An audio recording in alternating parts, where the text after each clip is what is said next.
Hola a todos, vamos a arrancar ahora con el tercer y último bloque del curso.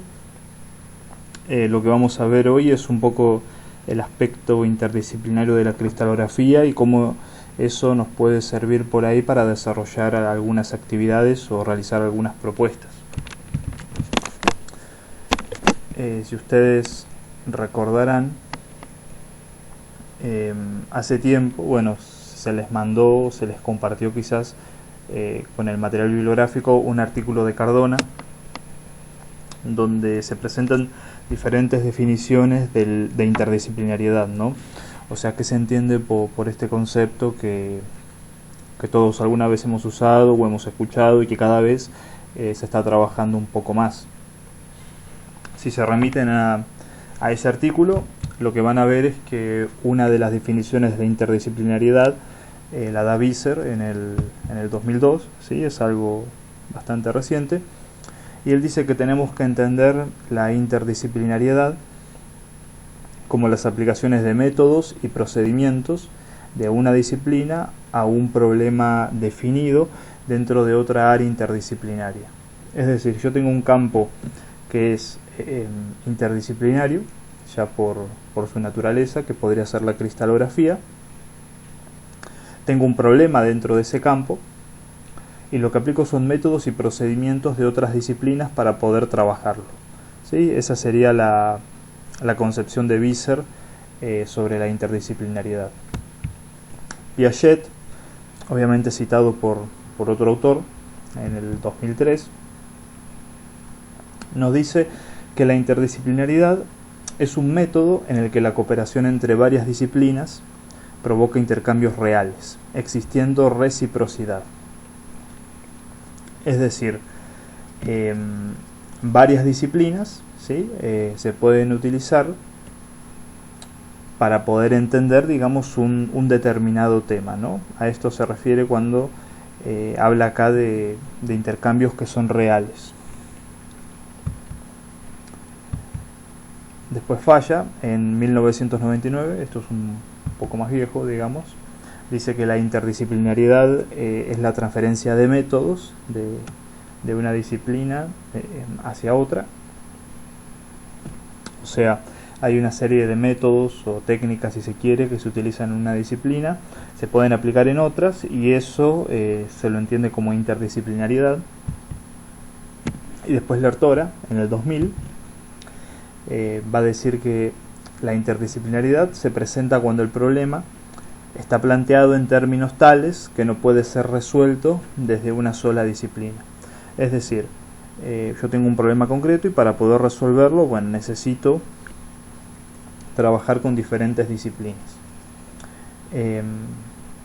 La definición de interdisciplinaridad que vamos a trabajar nosotros va a ser la de Piaget, porque es la que mejor se ajusta al caso de la cristalografía, ¿no?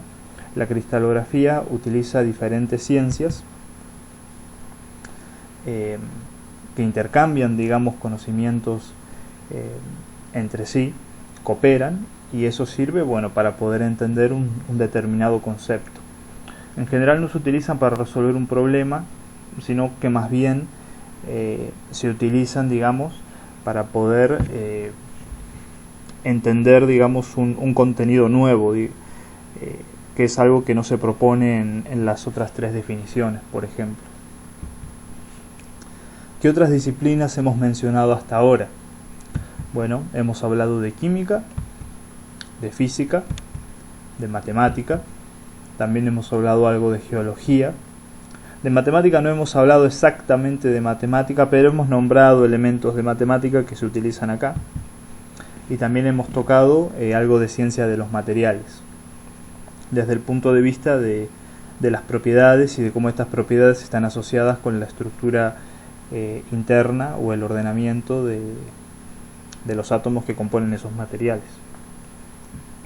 O sea, tenemos toda una serie de disciplinas que hemos estado mencionando en un momento u otro. También podemos incluir quizás la mineralogía como parte de la geología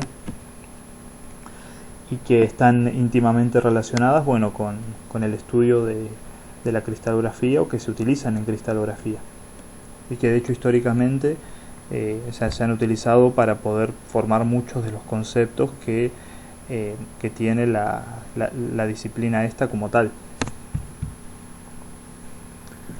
Ahora, ¿por qué nosotros decimos que la cristalografía es una ciencia interdisciplinaria?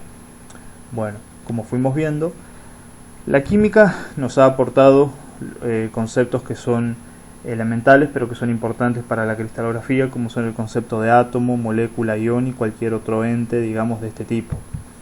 También nos aporta el tema de los diagramas de fase, ¿sí? Que es un tema que puede ser muy físico, pero también es bastante químico, y es algo que la cristalografía, es algo que la química le ha aportado también a la cristalografía para su entendimiento.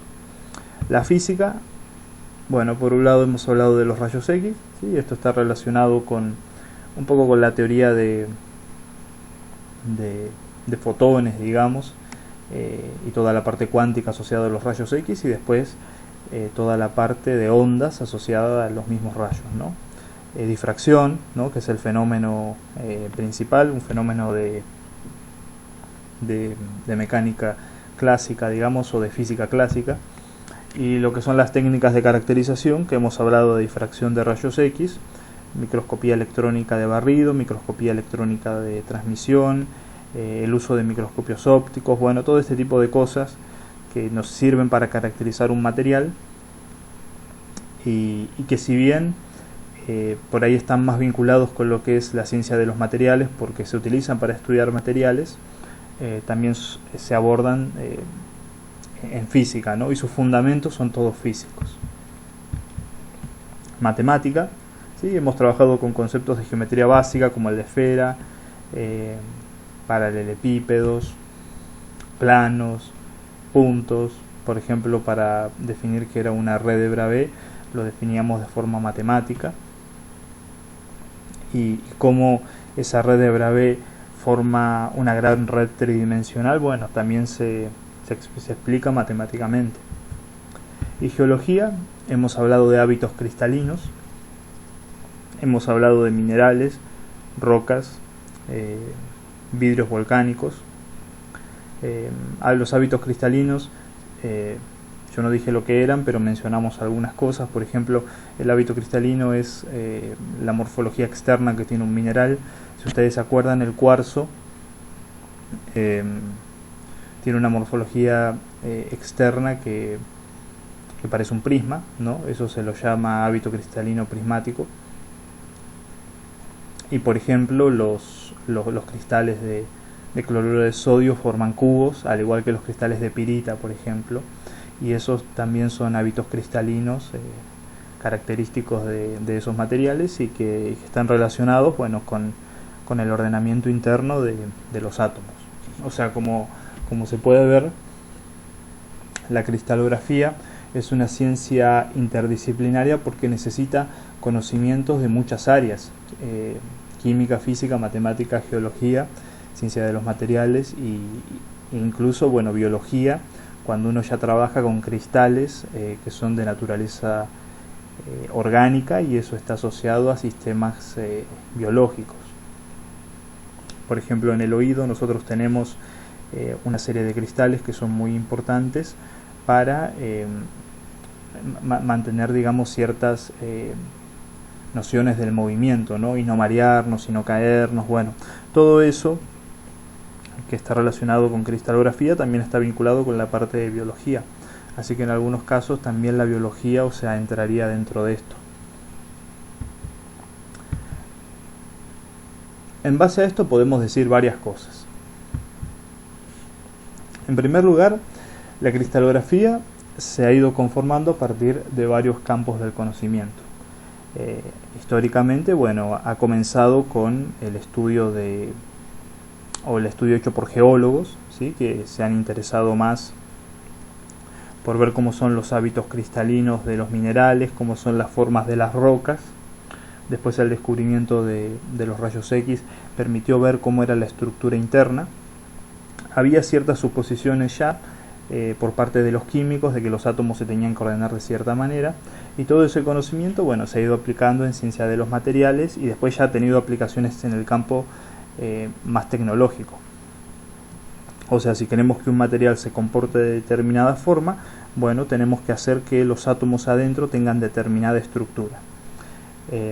Al fin, todo se convierte, digamos, en una aplicación tecnológica o de ingeniería, si se quiere. Otra cosa que podemos decir es que muchos contenidos disciplinarios de cristalografía necesitan de otras ciencias. Y acá quizás entra una de las partes más importantes, ¿no?, que tiene todo esto, y que si uno lo va pensando, o sea, lo que va descubriendo es esto, ¿no? Que uno necesita saber varias cosas para poder entender un único concepto de cristalografía, y esos otros contenidos que uno tiene que saber integrarlos interdisciplinariamente. Obviamente, cuando se hace un curso de cristalografía, en general ya todos esos contenidos se han construido en otras materias, entonces no es necesario recuperarlos. Ahora bien, cuando se trabaja con uno de esos contenidos, por ejemplo en un nivel secundario o en un nivel primario, que perfectamente se puede hacer, bueno, es importante que todas esas nociones que se necesitan para trabajar ese único contenido de cristalografía, bueno, estén bien construidas o estén entendidas, o estén los elementos mínimos para poder llevarlo adelante. Por ejemplo, el concepto de cristal, ¿sí?, es un concepto que se forma a partir de diferentes contenidos de diferentes campos. Lo que es la estructura cristalina también, lo que es el factor de empaquetamiento, que lo mencionamos y dijimos cómo se podía llegar a hacer el cálculo, también demanda, digamos, o sea, conocer de todo un poco y saber cómo integrarlo. Por ejemplo, veamos el caso concreto del concepto de cristal, ¿no?, y su interdisciplinariedad, si se quiere. El concepto de cristal, como habíamos visto, estaba definido por dos cosas: por una red de Bravais por un lado, o sea, esta idea de que teníamos diferentes redes de Bravais, cada una con sus características principales y que eran entes de naturaleza matemática, y el concepto de base, ¿no?, que es base para lo que sería cristalografía, que habíamos visto que una base, bueno, podía ser un átomo, un conjunto de átomos, una molécula, una macromolécula, un ion o cualquier otro ente que yo pueda colocar en uno de esos nodos de la red de Bravais para formar mi cristal. Ahora bien, ya de entrada el concepto de cristal, como vemos, demanda saber dos cosas: demanda saber qué es una red de Bravais y demanda saber qué es una base. Y si ahora nos metemos dentro de lo que es una red de Bravais, necesitamos conocer el concepto de punto o nodo, que son dos ideas matemáticas que están asociadas a la definición de Bravais. Nosotros trabajamos con redes de Bravais cúbicas, entonces uno tiene que conocer las características de un cubo, saber que tiene los lados A, B y C iguales y que los ángulos entre esos lados son todos de 90 grados. Eso para el cubo, pero hay que saber lo mismo para las otras redes, que son un poco más complejas. Entonces ahí lo que tenemos es la definición, digamos, de estos cuerpos paralelepípedos. El concepto de volumen, o sea, cómo nosotros definimos el volumen de una red de Bravais. O sea, para un cubo es fácil, después para las otras figuras hay que ver, o sea, cómo se determina, pero ya tenemos dentro de lo que es red de Bravais, tenemos el concepto de punto, el concepto de cubo, o sea, del paralelepípedo, y el concepto del volumen de ese paralelepípedo. Para el caso de la base, nosotros necesitamos saber, bueno, necesitamos saber qué es el átomo, ya de entrada, porque cuando hablamos de átomos, de moléculas, de iones o de lo que sea, sabemos que esa mínima unidad de materia que trabajamos en cristalografía es el átomo, así que es el concepto más importante que tiene. Bueno, concepto de molécula, ion, etcétera. Volumen de esfera, ¿sí? En cristalografía en general, o en los cursos introductorios de cristalografía, todos los átomos se modelan con esferas. Entonces acá, por ejemplo, el átomo, que si bien digamos no es que es esférico, nosotros tenemos que tratarlo en cristalografía como si fuera una esfera, y una esfera que tiene, digamos, una formulación matemática que está asociada. Entonces, para ambos conceptos tenemos varios otros conceptos, algunos más matemáticos, otros más químicos, para poder entender qué es red de Bravais, para poder entender qué es base y después para poder entender el concepto de cristal. O sea, todas estas cosas se integran, ¿sí?, interdisciplinariamente para poder entender qué es un cristal. La cristalografía lo que ha hecho a lo largo de la historia es eso, es tomar diferentes contenidos de diferentes campos del conocimiento para poder definir los elementos mínimos que utiliza esta ciencia. Por ejemplo, el otro caso que es interesante es el de factor de empaquetamiento. Nosotros habíamos visto que el factor de empaquetamiento era el cociente, digamos, o la relación que hay entre el volumen de átomos que hay en el interior de una celda y el volumen de esa celda. Entonces tenemos por un lado lo que es el volumen de átomos y por otro lado tenemos lo que es el volumen de la celda. El volumen de átomos, ¿qué implica conocer? Bueno, implica conocer el concepto de átomo, porque la cristalografía, como está asociada directamente con la química y trabaja con átomos, o sea, lo único que nos interesa a nosotros, o sea, son estas partículas. Así que para hablar del volumen de ellas tenemos que saber qué son. El concepto de esfera, nuevamente, o sea, asociado al concepto de átomos. Acá trabajamos todo como si fuera una esfera. Y la relación matemática que está asociada a ese concepto de esfera. Y para el volumen de la celda también tenemos que entender que es un paralelepípedo, tenemos que saber que es un punto. Y acá también, como estamos hablando ya de la celda, estamos hablando de la red de Bravais. Entonces tenemos dentro de lo que es el concepto de factor de empaquetamiento, el volumen de la celda, el concepto de red de Bravais. Dentro de la red de Bravais tenemos las cosas que anteriormente habíamos visto. O sea, si ustedes se dan cuenta, por ahí después lo analizan un poco más, o sea, lo que van a poder ver es que en la cristalografía lo que ocurre permanentemente es esta relación entre diferentes contenidos que sirven no para resolver un problema, sino para definir otros contenidos que se van a utilizar en cristalografía, ¿sí?, como el concepto de cristal, como el factor de empaquetamiento. ¿Qué recursos o elementos, bueno, podemos extraer de este carácter que es interdisciplinario? Bueno, esto es muy interesante porque nunca se ha pensado demasiado, o sea, digamos, no hay trabajos de investigación, digamos, en este campo. Si bien en general se considera que la cristalografía es una ciencia interdisciplinaria,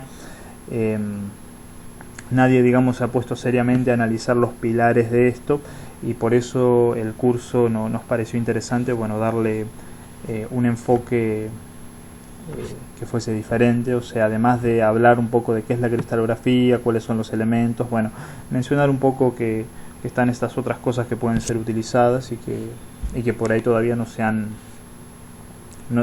llevado a cabo. Esto, bueno, se puede utilizar para recuperar conceptos, ¿sí?, que se hayan enseñado en otros espacios educativos. Por ejemplo, el concepto de cristal vimos que englobaba varios contenidos de diferentes disciplinas. O sea, yo podría utilizar el concepto de cristal para analizar, si se quiere, en cierta medida, las ideas matemáticas que hay involucradas, o sea, vinculadas con la geometría, las ideas químicas que hay vinculadas con eso, y después, bueno, las ideas que están vinculadas con las propiedades que va a tener un material en relación a cómo estén esos átomos dispuestos, si se ordenan de una forma o si se ordenan de otra. Otra cosa que se puede hacer, se pueden enseñar algunos aspectos de cristalografía con docentes de física, química, matemática y biología que complementen, bueno, estos saberes. ¿Qué significa esto? Que si uno quisiera dar algo de esto quizás en un nivel primario o en un nivel secundario, por ejemplo, uno puede dar tranquilamente un taller de crecimiento de cristales. Las sustancias que se utilizan para crecer cristales, o sea, se pueden comprar, de hecho se pueden hacer cristales de azúcar, que quedan muy bien, cristales de sulfato de cobre, cristales de alumbre, también se puede trabajar con bórax, también se puede trabajar, bueno, se puede trabajar con sal de mesa, aunque cuesta hacer crecer los cristales de sal de mesa, los de cloruro de sodio.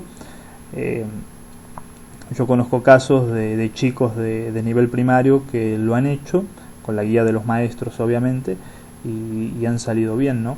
Entonces, si uno trabaja de forma experimental esto, desde ese punto de vista del crecimiento de los cristales, ¿qué es lo que uno puede obtener? Bueno, lo que uno puede obtener primero es un trabajo experimental que después puede ser estudiado desde todos estos puntos de vista. O sea, supongamos que se trabaja experimentalmente y de eso lo que nos interesa conocer, bueno, es el concepto de cristal. ¿Qué es un cristal? Bueno, va a ser una red de Bravais más una base. ¿Y qué implica eso? Bueno, la red de Bravais va a involucrar contenidos vinculados al campo de la matemática y la base va a implicar contenidos vinculados al campo de la química. Y después el tema de la física se puede vincular directamente con el trabajo experimental, ¿sí? Porque la preparación de un cristal es preparar una solución y eso, bueno, es un procedimiento que es físico, digamos, o sea, ahí no hay cambio químico. Entonces ahí podemos trabajar la parte física vinculada al crecimiento del cristal y después relacionarlo con alguna aplicación biológica, ya que se está trabajando con todos materiales que son inorgánicos. Eso puede ser algo que es interesante y que de hecho se ha implementado de forma exitosa en varias escuelas. Acá en San Carlos de Bariloche, donde yo vivo, se ha utilizado, se ha trabajado en nivel primario, en nivel secundario y también con estudiantes de profesorado se ha llevado a cabo y en general siempre se obtienen, digamos, buenos resultados.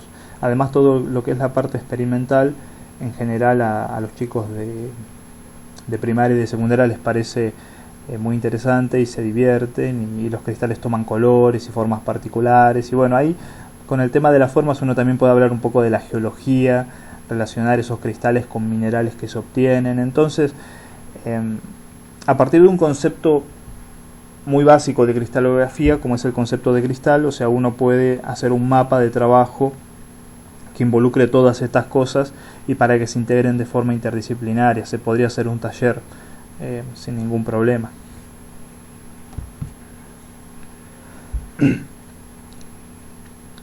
Otra cosa que permite hacer esto, o que podría permitir hacer esto, es realizar espacios de evaluación en los que se analice la comprensión de los saberes de distintas áreas. Por ejemplo, entender el concepto de cristal como red de Bravais más base implica haber comprendido todos los conocimientos que habíamos mencionado. O sea, implica entender la matemática asociada a la red de Bravais en mayor o menor grado, ¿sí? Eso depende del nivel educativo en el cual eso se trabaje. O sea, no es lo mismo explicar que es una red de Bravais para un alumno de nivel primario o secundario que ya para un alumno de universidad o alguien que está estudiando un posgrado en alguna de estas cosas, ¿no?